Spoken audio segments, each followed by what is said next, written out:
আজকের ক্লাসে আমরা যেটা পড়ব সেটা হলো কোনো তড়িৎদ্বারের প্রমাণ তড়িৎদ্বার বিভব E0 অর E0। ধরো এটা একটা তড়িৎদ্বার বিক্রিয়া, এ পদার্থ এবং বি পদার্থ বিক্রিয়া করে সি এবং ডি পদার্থ উৎপন্ন করছে। যেহেতু তড়িৎদ্বারটাতে n সংখ্যক বা এই বিক্রিয়াটাতে n সংখ্যক ইলেকট্রন গ্রহণ হচ্ছে, তাহলে এটা একটা বিজারণ বিক্রিয়া। আগের দিন আমরা দেখেছি বিজারণ তড়িৎদ্বার বিক্রিয়ায় নার্স্ট ইকুয়েশন অ্যাপ্লাই করলে কি হয়। সমীকরণটা দাঁড়ায় ই রেট অর্থাৎ ওই তড়িৎদ্বারের বিভব is equal to E zero rate অর্থাৎ ওই তড়িৎদ্বারটারই প্রমাণ বিজারণ বিভব মাইনাস RT বাই এন এর ln বিক্রিয়াজাত পদার্থের সক্রিয় ভরগুলো ওপরে থাকে এবং বিক্রিয়ক পদার্থের সক্রিয় ভরগুলো নিচে থাকে। যথারীতি সহগগুলো ঘাতে বসে যায়। ln কে যদি লগ করা হয় এবং t এর মান যদি 25 ডিগ্রি দেওয়া থাকে, তাহলে এটাকে সিম্পলিফিকেশন করে এসে যায় 0.059 বাই স্মল n। দেখো আমরা এখন দেখব E0 অর্থাৎ প্রমাণ তড়িৎদ্বার বিভব জিনিসটা কি।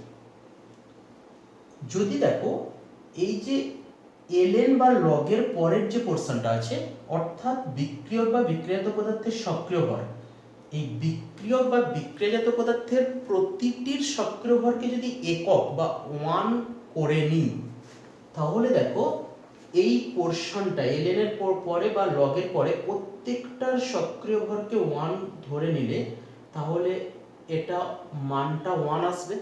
আর আমরা জানি ln1 বা log1 ইজ ইকুয়াল টু 0 হয়। তার মানে এই ln1 বা log1 যেহেতু 0 হচ্ছে, এই পোরশনটা থেকে পুরো 0 বা 0 হয়ে যাবে।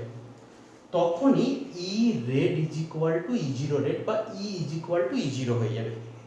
তাহলে আমরা বলতে পারি, দেখো ডেফিনেশনটা কিরকম হবে না, কোনো একটা তড়িৎদ্বার বিক্রিয়ায় অংশগ্রহণকারী প্রতিটি বিক্রিয়ক বা বিক্রিয়াজাত পদার্থের সক্রিয় ভর একক হলে 25 ডিগ্রি সেন্টিগ্রেড উষ্ণতায় ওই তড়িৎদ্বারের বিভবকেই বলা হয় ওই তড়িৎদ্বারটির প্রমাণ বিভব, প্রমাণ তড়িৎদ্বার বিভব। এখন এই প্রমাণ তড়িৎদ্বার বিভব ক্যালকুলেশন কি করে করব বা নির্ণয় কি করে করব, বিভিন্ন তড়িৎদ্বারের প্রমাণ তড়িৎদ্বার বিভব কি করে নির্ণয় করা হয়, আর তার জন্য যেটা লাগবে সেটা হচ্ছে প্রমাণ হাইড্রোজেন তড়িৎদ্বার। সেটাই আমরা এবারে দেখব। হাইড্রোজেন তড়িৎদ্বার, খেয়াল করো ধাতু দিয়ে তড়িৎদ্বার আমরা এর আগে দেখেছি, কিন্তু হাইড্রোজেন একটা গ্যাস, সেই হাইড্রোজেন গ্যাস দিয়ে কি করে তড়িৎদ্বার তৈরি করা হয়। এটা হচ্ছে একটা প্রমাণ হাইড্রোজেন তড়িৎদ্বার।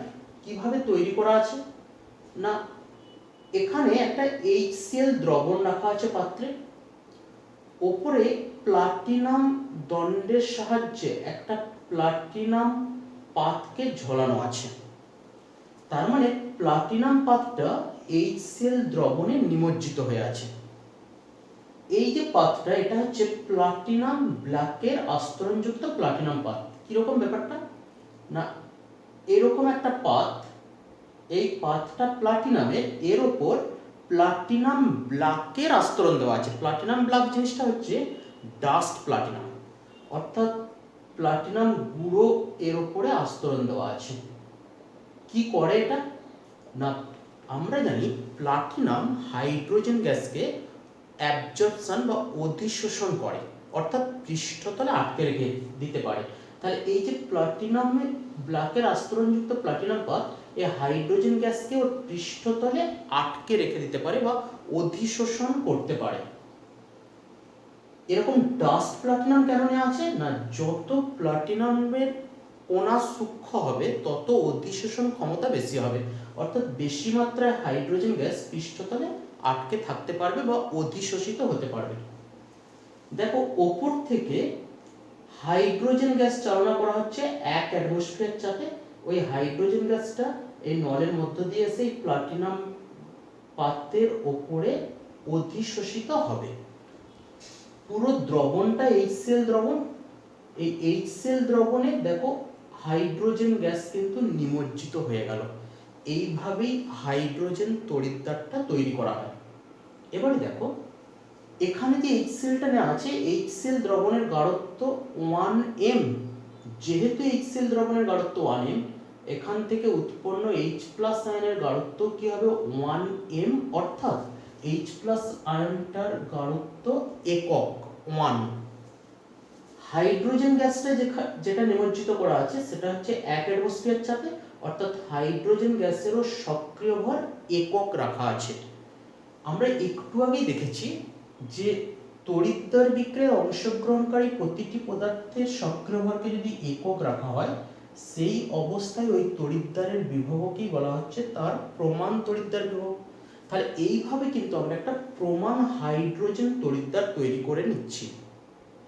দেখো সাংকেতিক প্রকাশটা কি হয় হাইড্রোজেন তড়িৎদ্বারে, এটাকে আমরা প্রকাশ করব কি করে এই তড়িৎদ্বারটাকে না, প্লাটিনাম দণ্ডটা কিন্তু এখানে কোনো বিক্রিয়া করে না, জাস্ট তড়িৎ পরিবাহী হিসেবে কাজ করে। তার পাশে দেখো একটা লাইন টেনে হাইড্রোজেন গ্যাস 1 অ্যাটমোস্ফিয়ার গ্যাস চাপে রাখা আছে, আবার একটা উলম্ব রেখা টেনে H+, অর্থাৎ এই দ্রবণে H+, ওই হাইড্রোজেনের সমআয়ন HCl থেকে H+ টা আসে, যার অ্যাক্টিভিটি সক্রিয়তা বা সক্রিয় ভরক H+, এর সক্রিয়তা বা অ্যাক্টিভিটি ইকুয়াল টু 1। অলরেডি দেখো আমরা 1m HCl নিয়েছি, ফলে H+ আয়নের গাঢ়ত্ব হবে 1m, অর্থাৎ সক্রিয়তা বা সক্রিয় ভর 1। এইভাবে আমরা প্রকাশ করতে পারি কোনো একটা গ্যাস তার সমআয়ন H+, আর গ্যাসটা যেহেতু হাইড্রোজেন পাতের উপর অধিশোষিত হয়ে আছে, তাই প্লাটিনাম পাতের উপর অধিশোষিত হয়ে আছে, তাই এখানে প্লাটিনাম পাতটাকে লেখা আছে। তড়িৎদ্বার বিক্রিয়াটা কি হয় এখানে না, এখানে যে তড়িৎদ্বার বিক্রিয়াটা হয় এটা জারণও ঘটতে পারে বিজারণও ঘটতে পারে। যখন জারণ ঘটে অর্থাৎ যখন অ্যানোড হিসেবে কাজ করে, তখন হাইড্রোজেন গ্যাস নিজে ইলেকট্রন বর্জন করে H+ এ পরিণত হয়, H2 থেকে H+ + E। যখন এখানে বিজারণ ঘটবে তখন দ্রবণে উপস্থিত H+ ইলেকট্রন গ্রহণ করে হাইড্রোজেন গ্যাসে পরিণত হবে, আর এই হাইড্রোজেন গ্যাসটা বেরিয়ে যাওয়ার জন্য একটা নল লাগানো থাকে।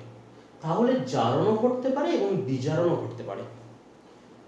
সবচেয়ে ইম্পর্টেন্ট ব্যাপার হচ্ছে এই প্রমাণ হাইড্রোজেন তড়িৎদ্বারটার তড়িৎদ্বার বিভবের মান 0 ধরে নেওয়া হয়। কখনো তড়িৎদ্বার বিভবের মান 0 হতে পারে না, কিন্তু 0 ধরে নেওয়া হয়। কেন 0 ধরে নেওয়া হয় না, কোনো তড়িৎদ্বারে অ্যাকচুয়াল তড়িৎদ্বার বিভব অর্থাৎ পরম মান বা অ্যাবসলিউট তড়িৎদ্বার বিভবের মান কখনো নির্ণয় করা সম্ভব নয়। আমরা এই প্রমাণ হাইড্রোজেন তড়িৎদ্বারের বিভবকে 0 ধরে নেব, এটাকে 0 ধরে নিয়ে এর রেফারেন্সে অন্য তড়িৎদ্বারের প্রমাণ তড়িৎদ্বার বিভব নির্ণয় করা যায়। আবার আমি বলছি, তড়িৎদ্বারের অ্যাবসলিউট মান, তড়িৎদ্বার বিভবের অ্যাবসলিউট মান বা পরম মান কখনো নির্ণয় করা যায় না, তাই হাইড্রোজেনের প্রমাণ তড়িৎদ্বার বিভবকে 0 ধরে হাইড্রোজেনের প্রমাণ তড়িৎদ্বারটাকে রেফারেন্স হিসেবে কাজ করানো হয় এবং এর সাহায্যে অন্য তড়িৎদ্বারের প্রমাণ তড়িৎদ্বার বিভব নির্ণয় করা হয়। দেখে নিই সেটা কিভাবে নির্ণয় করা হয়। ধরো এই তড়িৎদ্বারটা আমরা প্রমাণ তড়িৎদ্বার বিভব নির্ণয় করতে যাচ্ছি। কোনো একটা ধাতু তার নিজস্ব আয়ন সমন্বিত দ্রবণে নিমজ্জিত করা আছে, এই তড়িৎদ্বারটার তড়িৎদ্বার বিভব আমরা নির্ণয় করব। দেখো প্রমাণ তড়িৎদ্বার বিভব, ধাতুটাকে তার নিজস্ব আয়ন সমন্বিত দ্রবণে নিমজ্জিত করা আছে এবং দ্রবণটাতে খেয়াল রাখবে ওর নিজস্ব আয়নটার গাঢ়ত্ব যেন 1m হয়, অর্থাৎ সক্রিয়তা যেন 1 হয়। ধরো এটা যদি জিঙ্ক ধাতু হয় তাহলে Zn+2 আয়ন, দ্রবণে যে Zn+2 আয়ন থাকবে তার গাঢ়ত্ব যেন 1m হয়। যদি কপার ধাতু হয় তাহলে এখানে দ্রবণটাতে যে Cu+2 আয়ন থাকবে তার গাঢ়ত্ব যেন 1m হয়। দেখো আমরা ধাতুটাকে m ধরেছি, ধরে নিচ্ছি m ধাতুর পরমাণু ইলেকট্রন n সংখ্যক ইলেকট্রন বর্জন করে m+n এই আয়নটা তৈরি করে, দ্রবণে ওই আয়নটার গাঢ়ত্ব যেন 1m হয়। হাইড্রোজেন তড়িৎদ্বারের সাথে, প্রমাণ হাইড্রোজেন তড়িৎদ্বারের সাথে যে তড়িৎদ্বারটার আমরা বিভব নির্ণয় করতে যাচ্ছি, প্রমাণ তড়িৎদ্বার বিভব, সেটাকে একটা বর্তনীতে যোগ করে দিলাম। এটা কিন্তু একটা কোষ তৈরি হয়ে গেল। কোনো একটা এর মধ্যে অ্যানোড, কোনো একটা ক্যাথোড হবে। এবারে দেখো এখানে একটা পোটেনশিওমিটার লাগানো আছে। পোটেনশিওমিটার পুরো কোষটার তড়িৎচালক বলের মান নির্দেশ করবে। পুরো কোষের তড়িৎচালক বলের মান কত সেটা পোটেনশিওমিটার থেকে দেখা যাবে। ধরো পোটেনশিওমিটার একটা মান দেখাচ্ছে 3 ভোল্ট, তার মানে পুরো কোষের তড়িৎচালক বলের মান কত? 3 ভোল্ট। আমরা আগের দিনই পড়েছি ই সেল কোষের তড়িৎচালক বল is equal to E cathode minus E anode. এবারে খেয়াল করো এই দুটো তড়িৎদ্বারের তড়িৎদ্বার বিভবের পার্থক্যই হচ্ছে কোষটার তড়িৎচালক বল। আমরা একটার তড়িৎদ্বার বিভবকে অলরেডি শূন্য ধরে নিয়েছি, হাইড্রোজেনটাকে শূন্য ধরে নিয়েছি, তাহলে একটা এর মধ্যে যে কোনো একটা শূন্য, যে কোনো একটা ধরে নিচ্ছি অ্যানোডটা শূন্য, মানে হাইড্রোজেনটা যদি অ্যানোড হিসেবে কাজ করে হাইড্রোজেনটা শূন্য, তাহলে কোষের তড়িৎচালক বলের মান যেটা দেখাচ্ছে সেটাই হচ্ছে এই তড়িৎদ্বারটার প্রমাণ তড়িৎদ্বার বিভব। তাহলে এইভাবে আমরা প্রমাণ হাইড্রোজেন তড়িৎদ্বার ব্যবহার করে কোনো তড়িৎদ্বারের প্রমাণ তড়িৎদ্বার বিভবকে নির্ণয় করতে পারি। দেখো এখানে হাইড্রোজেনের সাপেক্ষে যদি এই তড়িৎদ্বারটাতে জারণ ঘটে তাহলে তার তড়িৎদ্বার বিভবকে ঋণাত্মক হিসেবে ধরা হয়, অর্থাৎ মান যেটা হবে তার আগে একটা ঋণাত্মক চিহ্ন বসবে। আর হাইড্রোজেন তড়িৎদ্বারের সাপেক্ষে যদি এখানে বিজারণ ঘটে, বিজারণ ঘটে মানে যখন এটা ক্যাথোড হিসেবে কাজ করবে তখন তার তড়িৎদ্বার বিভবের মানটাকে ধনাত্মক ধরা হয়। এইভাবে বিভিন্ন তড়িৎদ্বারের তড়িৎদ্বার বিভব নির্ণয় করে যখন তাদেরকে একটা সারিতে বা একটা শ্রেণীতে সাজানো হয় ক্রমবর্ধমান তড়িৎদ্বার বিভব অনুযায়ী, যদি একটা শ্রেণীতে সাজানো হয় তাহলে যে শ্রেণীটা আসবে সেটাই হচ্ছে প্রমাণ বিজারণ বিভবের শ্রেণী, বা সেটাকেই আমরা বলি তড়িৎ রাসায়নিক শ্রেণী। তোমরা এর আগে তড়িৎ রাসায়নিক শ্রেণী অন্য ক্লাসেও পড়েছো। তড়িৎ রাসায়নিক শ্রেণী কিন্তু এইভাবেই তৈরি করা হয়। আবার আমি বলছি, দেখো প্রমাণ হাইড্রোজেন তড়িৎদ্বারকে কাজে লাগিয়ে অন্য তড়িৎদ্বারের প্রমাণ তড়িৎদ্বার বিভব নির্ণয় করা হয় এবং ওই তড়িৎদ্বার বিভবগুলোকে ক্রমবর্ধমান অনুসারে সাজিয়ে, তড়িৎদ্বার বিভবের মানগুলোকে ক্রমবর্ধমান অনুসারে সাজিয়ে ছোট থেকে বড়, মানে যার প্রমাণ তড়িৎদ্বার বিভবের মান কম সেটা ওপরে, তারপরে যার বেশি ক্রমশ নিচে, এইভাবে সাজালে যে শ্রেণীটা পাওয়া যাবে সেটাকেই বলা হচ্ছে তড়িৎ রাসায়নিক শ্রেণী বা প্রমাণ বিজারণ বিভবের শ্রেণী। সেটাই এবারে আমরা দেখে নেব যে প্রমাণ বিজারণ বিভবের শ্রেণীটা কি, তার বৈশিষ্ট্য কি বা তার অ্যাপ্লিকেশনটা কি। দেখো এটা একটা তড়িৎ রাসায়নিক শ্রেণী বা প্রমাণ বিজারণ বিভবের শ্রেণী। অল্প কতগুলো তড়িৎদ্বার নিয়ে এটাকে সাজানো আছে, পুরো শ্রেণীটা তোমরা টেক্সট বইয়ে পেয়ে যাবে। শ্রেণীটার বৈশিষ্ট্য দেখো, ওপরে থাকা তড়িৎদ্বারের প্রমাণ বিজারণ বিভবের মান কম, ক্রমশ এটা বাড়তে থাকে। হাইড্রোজেন তড়িৎদ্বারের প্রমাণ বিজারণ বিভবের মান শূন্য আমরা জানি, তারপরেও মানটা ক্রমশ বাড়তে থাকে। এবং হাইড্রোজেনের ওপরে থাকা তড়িৎদ্বারগুলোর প্রমাণ বিজারণ বিভবের মান নেগেটিভ হয়, হাইড্রোজেনের নিচে থাকা তড়িৎদ্বারগুলোর প্রমাণ বিজারণ বিভবের মান পজিটিভ হয়। দেখো এই যে শ্রেণীটা, এই শ্রেণীটার বেশ কিছু বৈশিষ্ট্য আছে এবং এই শ্রেণীটাকে কাজে লাগিয়ে অনেক কিছু ধর্মের ব্যাখ্যা দেওয়া যায়, সেগুলোকে আমরা দেখে নিই। অ্যাট ফার্স্ট দেখো, যে কোনো তড়িৎদ্বারে দুটো অংশ থাকে, একটা জারিত রূপ, একটা বিজারিত রূপ। ধরো এই তড়িৎদ্বারটা, জিঙ্ক দুটো ইলেকট্রন বর্জন করে Zn+2 তে পরিণত হয়। যেহেতু ইলেকট্রন বর্জন হচ্ছে, বিক্রিয়াটা জারণ, তাই Zn+2 কে বলা হবে জারিত রূপ এবং জিঙ্ককে বলা হবে বিজারিত রূপ। আবার অধাতুর ক্ষেত্রে দেখো, ফ্লোরিন ইলেকট্রন গ্রহণ করে F- এ পরিণত হচ্ছে, বিক্রিয়াটা বিজারণ, তাহলে F- হচ্ছে বিজারিত হয়ে তৈরি হচ্ছে, তাহলে বিজারিত রূপ, আর ফ্লোরিন এই পরমাণুটা হচ্ছে জারিত রূপ। তাহলে কোনো একটা তড়িৎদ্বারের কোনটা জারিত রূপ কোনটা বিজারিত রূপ সেটা আগে ক্লিয়ার করে নেবে। এবারে দেখো দুটো গুরুত্বপূর্ণ বৈশিষ্ট্য আছে। 1 নাম্বার, তড়িৎ রাসায়নিক শ্রেণীতে যার বিজারণ বিভবের মান যত কম, অর্থাৎ যে যত উপরে আছে, তার অন্তর্গত বিজারিত রূপের ইলেকট্রন বর্জন করে জারিত রূপে পরিণত হওয়ার প্রবণতা তত বেশি। ব্যাপারটা দেখা যাক। ধরো সবচেয়ে মানটা কম লিথিয়াম তড়িৎদ্বারের, এর বিজারিত রূপ কোনটা? লিথিয়াম। লিথিয়াম পরমাণু সবসময় ইলেকট্রন বর্জন করে Li প্লাসে পরিণত হতে চায়, অর্থাৎ বিজারিত রূপটা জারিত রূপে রূপান্তরিত হতে চায়, ওর প্রবণতাটা সবচেয়ে বেশি হবে। যার প্রমাণ বিজারণ বিভবের মান যত কম, তার অন্তর্গত বিজারিত রূপটা ইলেকট্রন বর্জন করে জারিত রূপে পরিণত হতে চায়, বা প্রবণতাটা তার তত বেশি হবে। 2 নম্বরে দেখো, যার প্রমাণ বিজারণ বিভবের মান যত বেশি, তার অন্তর্গত জারিত রূপটার ইলেকট্রন গ্রহণ করে বিজারিত রূপে পরিণত হওয়ার প্রবণতা বেশি। ব্যাপারটা দেখা যাক। ধরো এই কপার তড়িৎদ্বার, এর জারিত এবং বিজারিত রূপ কোনটা? জারিত রূপ কপার এবং বিজারিত রূপ কোনটা? Cu+2।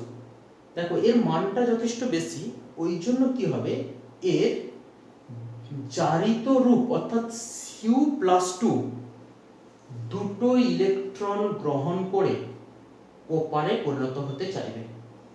তার মানে মানটা যার কম, তার বিজারিত রূপটা ইলেকট্রন বর্জন করে জারিত রূপে পরিণত হতে চাইবে। মানটা যার বেশি, তার অন্তর্গত জারিত রূপটা ইলেকট্রন গ্রহণ করে বিজারিত রূপে পরিণত হতে চাইবে। তার মানে দুটো তড়িৎদ্বারের মধ্যে যদি তুলনা করতে চাই, তাহলে কে ইলেকট্রন বর্জন করে জারিত হবে বা কে ইলেকট্রন গ্রহণ করে বিজারিত হবে, সেটা কিন্তু আমরা ক্লিয়ারলি বলে দিতে পারি। দেখো একদম ফার্স্ট ক্লাসে ড্যানিয়েল কোষে জিঙ্ক তড়িৎদ্বার ইলেকট্রন বর্জন করেছিল, উল্টো দিকে দেখো কপার তড়িৎদ্বারে কি হয়েছিল? Cu+2 ইলেকট্রন গ্রহণ করেছিল। এখান থেকেই পেয়ে যাবে জিঙ্ক তড়িৎ রাসায়নিক শ্রেণীতে দেখো উপরে আছে, মানটা কম, ওর অন্তর্গত বিজারিত রূপটা জিঙ্ক ইলেকট্রন বর্জন করে Zn+2 তে পরিণত হওয়ার প্রবণতা বেশি হবে। উল্টো দিকে কপার তড়িৎদ্বারে যেহেতু প্রমাণ বিজারণ বিভবের মানটা বেশি, তাই এর অন্তর্গত জারিত রূপটা ইলেকট্রন গ্রহণ করে বিজারিত রূপে পরিণত হতে চাইবে। তাহলে এখানে যদি দুটো তড়িৎদ্বার দিয়ে দেওয়া হয়, তাহলে তুমি বলে দিতে পারবে কোনটা অ্যানোড হবে, কোনটা ক্যাথোড হবে, অর্থাৎ কোথায় ইলেকট্রন বর্জন হবে, কোথায় ইলেকট্রন গ্রহণ হবে। তবে দেখো এটাকে সিম্পলিফিকেশন করে ফেলবে না। কিরকম ব্যাপারটা? তুমি ভাবলে ওপরে থাকা ধাতু ইলেকট্রন বর্জন করে আর নিচে থাকা ধাতু ইলেকট্রন গ্রহণ করে, এটা না। ওপরে থাকা ধাতুর বিজারিত রূপটা ইলেকট্রন বর্জন করে, নিচে থাকা ধাতুর জারিত রূপটা ইলেকট্রন গ্রহণ করে। না হলে ভাববে কপার নিচে আছে মানে কপার পরমাণু ইলেকট্রন গ্রহণ করবে, সেটা না। এর জারিত রূপ অর্থাৎ Cu+2টা ইলেকট্রন গ্রহণ করে কপার পরমাণুতে পরিণত হবে। খুব ভাইটাল এই দুটো পয়েন্ট। এবং দেখো ওপরে থাকা ধাতুর যেহেতু বিজারিত রূপটা ইলেকট্রন বর্জন করতে চায়, তাই ওপরে থাকা ধাতুর বিজারিত রূপটা তীব্র বিজারক। যে ইলেকট্রন বর্জন করে সে কিন্তু বিজারক হয়, তাহলে ওপরে থাকা ধাতুর বিজারিত রূপটা অর্থাৎ এই পরমাণুগুলো তীব্র বিজারক হয়। আবার দেখো নিচে যত ক্রমশ নিচের দিকে আসবে, অর্থাৎ প্রমাণ বিজারণ বিভবের মান যত ক্রমশ বাড়বে, জারিত রূপটা ইলেকট্রন গ্রহণ করতে চাইবে। তার মানে জারিত রূপগুলো তীব্র জারক পদার্থ হিসেবে কাজ করবে। তাহলে ওপরে থাকা তড়িৎদ্বারের যা বিজারিত রূপগুলো তীব্র বিজারক, ক্রমশ যত নিচের দিকে আসবে এই তড়িৎদ্বারের জারিত রূপগুলো তীব্র জারক পদার্থ হিসেবে কাজ করে। আর একটা খেয়াল রাখবে, তড়িৎ রাসায়নিক শ্রেণীতে যে যত উপরে আছে, তার যেহেতু বিজারিত রূপের ইলেকট্রন বর্জন করার প্রবণতা খুব বেশি, ইলেকট্রন বর্জন করে রাসায়নিক বিক্রিয়ায় চলে যেতে চায়, তাই তত বেশি সক্রিয়। তড়িৎ রাসায়নিক শ্রেণীতে যে যত উপরে আছে সে তত বেশি সক্রিয়। এবারে আমরা দেখব যে তড়িৎ রাসায়নিক শ্রেণীটাকে কাজে লাগিয়ে আমরা বিভিন্ন ধর্মের বা বিভিন্ন ঘটনার কি করে ব্যাখ্যা দিই। প্রথমত যেটা সেটা হচ্ছে কোনো একটা রাসায়নিক বিক্রিয়া স্বতঃস্ফূর্ততা অর্থাৎ বিক্রিয়াটা ঘটবে কিনা সেটা বলে দেওয়া যায়। কিরকম দেখো, ধরো কপার সালফেট, একটা পাত্রে কপার সালফেট নেওয়া আছে, কপার সালফেট, এখানে ধরো জিঙ্ক যোগ করছো Zn, কপার সালফেটে জিঙ্ক যোগ করছো, বিক্রিয়াটা হবে জিঙ্ক সালফেট প্লাস কপার। এই বিক্রিয়াটা হবে কিনা দেখা যাক কি হচ্ছে। দেখো কপার সালফেটে কপার কিন্তু +2, +2 কপার থেকে কপার কিসে পরিণত হচ্ছে Cu0, অর্থাৎ Cu+2 ছিল, দুটো ইলেকট্রন গ্রহণ করে কপার পরমাণুতে পরিণত হচ্ছে। তাহলে এই বিক্রিয়াটা কি বিক্রিয়া, যেহেতু ইলেকট্রন গ্রহণ হচ্ছে বিজারণ বিক্রিয়া। জিঙ্ক কি হচ্ছে দেখো, জিঙ্ক থেকে ZnSO4, ZnSO4 এর জিঙ্কের জারণ সংখ্যা কত +2, তাহলে জিঙ্ক পরমাণু দুটো ইলেকট্রন বর্জন করে Zn+2 আয়নে পরিণত হচ্ছে। দেখিনি Cu+2 দুটো ইলেকট্রন গ্রহণ করছে আর এখানে জিঙ্ক পরমাণু দুটো ইলেকট্রন বর্জন করছে। তড়িৎ রাসায়নিক শ্রেণীটার দিকে দেখো, জিঙ্ক তড়িৎদ্বারে যেহেতু বিজারণ বিভবের মান কম, তাহলে জিঙ্ক তড়িৎদ্বারের অন্তর্গত বিজারিত রূপ অর্থাৎ জিঙ্কের ইলেকট্রন বর্জন করার প্রবণতা বেশি। আবার দেখো কপার তড়িৎদ্বারের যেহেতু প্রমাণ বিজারণ বিভবের মান জিঙ্কের তুলনায় বেশি, তাহলে এর অন্তর্গত জারিত রূপের ইলেকট্রন গ্রহণ করার প্রবণতা বেশি। দেখো জারিত রূপটা Cu+2 ইলেকট্রন গ্রহণ করে কপারে পরিণত হচ্ছে। তার মানে তড়িৎ রাসায়নিক শ্রেণী অনুযায়ী যা ঘটার কথা এখানে কিন্তু সেটাই ঘটছে।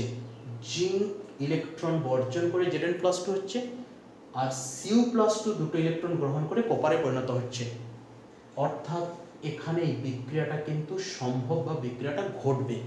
উল্টোটা দেখো, জিঙ্ক সালফেটে কপার যোগ করছো, কপার সালফেট জিঙ্ক, এই বিক্রিয়াটা ঘটবে কিনা দেখো, এখানে জিঙ্ক Zn+2 আয়নটা দুটো ইলেকট্রন গ্রহণ করে জিঙ্ক পরমাণুতে পরিণত হচ্ছে, অন্যদিকে কপার দুটো ইলেকট্রন বর্জন করে Cu+2 আয়নে পরিণত হচ্ছে। এটা তড়িৎ রাসায়নিক শ্রেণীর সাথে ম্যাচ করবে না। দেখো জিঙ্ক তড়িৎদ্বার উপরে আছে, তার বিজারিত রূপের ইলেকট্রন বর্জন করার কথা, আর Cu+2 আয়নের ইলেকট্রন গ্রহণ করার কথা, এখানে উল্টো ঘটনাটা ঘটছে। তাই এখানে কিন্তু এই বিক্রিয়াটা ঘটবে না। তার মানে কোনো একটা বিক্রিয়া ঘটবে কি ঘটবে না সেটা কিন্তু আমরা এখান থেকে বলে দিতে পারি। আরেকটা ব্যাপার দেখো, তোমরা জানো যে কোনো ধাতু অ্যাসিড থেকে হাইড্রোজেন গ্যাসকে প্রতিস্থাপিত করে দিতে পারে, অর্থাৎ ধাতুর সাথে অ্যাসিডের বিক্রিয়ায় হাইড্রোজেন গ্যাস উৎপন্ন করে। সব ধাতুই কি হাইড্রোজেন গ্যাস অ্যাসিড থেকে হাইড্রোজেন গ্যাসকে প্রতিস্থাপিত করতে পারবে, বা সব ধাতুই কি অ্যাসিডের সাথে বিক্রিয়ায় হাইড্রোজেন গ্যাস তৈরি করতে পারবে? দেখা যাক। ধরো M একটা ধাতু, একটা অ্যাসিড HCl বিক্রিয়া করে MCl প্লাস হাইড্রোজেন গ্যাস তৈরি হচ্ছে। বিক্রিয়াটাতে খেয়াল করলে দেখবে HCl এ হাইড্রোজেন +1 ছিল, H+ ইলেকট্রন গ্রহণ করে হাইড্রোজেন গ্যাসে পরিণত হচ্ছে। তার মানে H+ কে ইলেকট্রন গ্রহণ করে হাইড্রোজেন গ্যাসে পরিণত হতে হচ্ছে। ধাতুটাকে কি করতে হবে না, ধাতুটাকে একটা ইলেকট্রন বর্জন করে M+ এ পরিণত হতে হবে। তাহলে ভাবো হাইড্রোজেনের H+ কে ইলেকট্রন গ্রহণ করতে হবে, ধাতুটাকে ইলেকট্রন বর্জন করতে হবে, অর্থাৎ ধাতুটার বিজারিত রূপকে ইলেকট্রন বর্জন করতে হবে। কখন সেটা সম্ভব না, হাইড্রোজেনের ওপরে যে সমস্ত ধাতু আছে তারই বিজারিত রূপগুলো তো ইলেকট্রন বর্জন করতে চায়। তার মানে হাইড্রোজেনের ওপরে থাকা ধাতুর সাথে যখন অ্যাসিডের বিক্রিয়া হবে তখনই এই বিক্রিয়াটা ঘটবে এবং অ্যাসিড থেকে হাইড্রোজেন গ্যাসটা তৈরি হবে।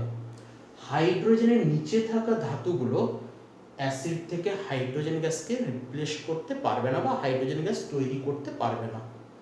ওই জন্যই আমরা দেখবে আগেও পড়েছি যে তড়িৎ রাসায়নিক শ্রেণীতে যারা হাইড্রোজেনের ওপরে আছে তারাই কেবলমাত্র অ্যাসিড থেকে হাইড্রোজেন গ্যাসটাকে তৈরি করতে পারে। ঠিক আছে, এই জায়গাটাকে যদি একটু জেনারেলাইজেশন করি তাহলে এরকম হবে, তড়িৎ রাসায়নিক শ্রেণীতে ওপরে থাকা কোনো ধাতু, দেখো জিঙ্ক, তার নিচে থাকা ধাতুর যৌগ থেকে, দেখো নিচে থাকা ধাতু বলতে কপার, তার যৌগ থেকে ওই ধাতুটাকে রিপ্লেস করে দিতে পারে বা প্রতিস্থাপিত করতে পারে। তাহলে ওপরে থাকা কোনো ধাতু তার নিচে থাকা ধাতুর যৌগ থেকে ধাতুটাকে প্রতিস্থাপিত করতে পারে, কিন্তু উল্টোটা হবে না। অর্থাৎ নিচে থাকা কোনো ধাতু ওপরে থাকা কোনো ধাতুর যৌগ থেকে ওই ধাতুটাকে প্রতিস্থাপিত করতে পারবে না।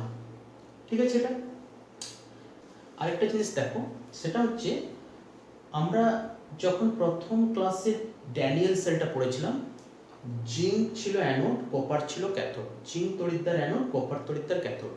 সব সময় কি জিঙ্ক অ্যানোড হবে, কপার ক্যাথোড হবে? না।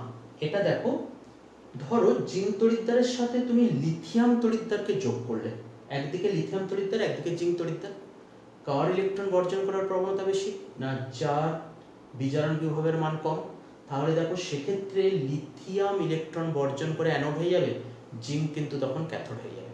আবার খেয়াল করো, কপারের সাথে সিলভার তড়িৎদ্বারকে যোগ করলে, কপার উপরে আছে, বিজারণ বিভবের মান কপারের বেশি, তাহলে কপার পরমাণুগুলো তখন ইলেকট্রন বর্জন করে Cu+2 তে পরিণত হবে।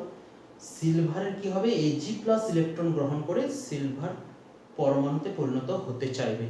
তাহলে সেক্ষেত্রে কপারটা হয়ে যাবে অ্যানোড আর সিলভারটা হয়ে যাবে ক্যাথোড। অর্থাৎ দুটো তড়িৎদ্বারের মধ্যে যেটা প্রমাণ বিজারণ বিভবের মান কম, অর্থাৎ যে ওপরে আছে সে হবে অ্যানোড আর যে নিচে আছে সে হবে ক্যাথোড। দেখো এখানে আরেকটা কোশ্চেন এইভাবে আসতে পারে, এই কোশ্চেনটা যে কপার সালফেট দ্রবণ, একটা কপার সালফেট দ্রবণ ধরো তৈরি করেছি, এটা কি জিঙ্ক নির্মিত পাত্রে, ধরো এই পাত্রটা জিঙ্কের তৈরি, জিঙ্ক নির্মিত পাত্রে কি কপার সালফেট দ্রবণকে রাখতে পারবো? অ্যান্সারটা হবে না, কারণ তুমি দেখিয়ে দেবে এই রিঅ্যাকশনটা সম্ভব, তড়িৎ রাসায়নিক শ্রেণী উল্লেখ করে এই রিঅ্যাকশনটা সম্ভব দেখিয়ে দেবে। তার মানে জিঙ্কের পাত্রে কপার সালফেট রাখলে বিক্রিয়া হয়ে যাবে, তাই কপার সালফেট দ্রবণকে জিঙ্ক পাত্রে রাখা যাবে না, উল্টোটা কিন্তু হবে। কপারের একটা পাত্র, সেখানে তুমি জিঙ্ক সালফেটকে রাখছো, সেখানে রাখা যাবে, কারণ বিক্রিয়াটা হবে না। তাহলে এইভাবেও কিন্তু কোশ্চেনটা আসতে পারে। ঠিক আছে, এটা দেখে নাও। নেক্সট দিনে আমরা পড়ব পুরো কোষের তড়িৎচালক বল নার্স্ট ইকুয়েশন অ্যাপ্লাই করে কিভাবে নির্ণয় করা যায়।